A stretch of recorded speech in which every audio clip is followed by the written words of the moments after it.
I'm Senator Bob Huff. Thank you for joining me for my capital comment for the week of June 25th, 2012. Well, the budget is finally passed. Now, we said we had a passed budget on the 15th, the constitutional deadline, but that was just one bill. Typically, you have 20, 30 trailer bills that actually implement the budget. Well, the governor wasn't going to sign that until he saw everything. The deadline was Wednesday of this week, and so we ran the clock out, and we got 21 bills out to his desk. What we missed in this was a lot of transparency, and many times we Republicans got information from the newspapers before we got it from our own Democrat colleagues. That's the byproduct of a majority vote budget. Prop 25 said a majority vote, only 50% is needed. It used to be 2/3 threshold. And so you get a quicker budget now, but you don't have transparency. You don't have people or press having an opportunity to look in on it. You don't even have the opposition party with an opportunity to weigh in.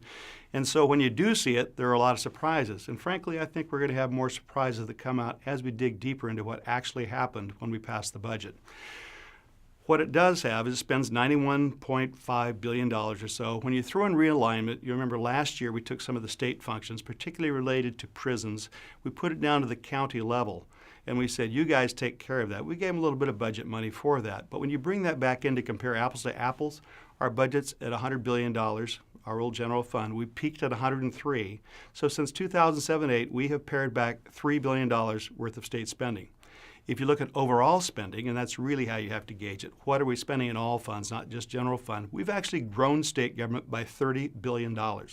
That's a huge amount by anybody's estimation, but my Democrat colleagues will only tell you what they've cut.